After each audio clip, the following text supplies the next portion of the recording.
मिलते मैं वीडियो लेके मैं देसी एकता पिंत लेके आज भी मैं बहुत खुश हूँ। आज 26 दिवाली था। मैं 26 दिवाली मनाए हम लोग के गांव में 37 शिव जी के मंदिर तो रखा है मुतापाबाद में।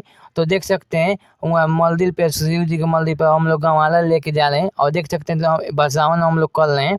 देखिए बरसावन कर रहे हैं और देखिए मूर्ति बरसावन हो रहा है आप देख सकते हैं। तो छोटे ख्याल में आपको मुस्का वाले में आपको देखिए कितना भीड़ है और देखिए मूर्ति बरसावन करने के कितना भीड़ है। काफ़ी लोग हैं देखने के लिए और सरस्वती मैया की पूजा हो रहा है और दुनिया के ये सरस्वती मैया हैं और पूजा लोग करता है।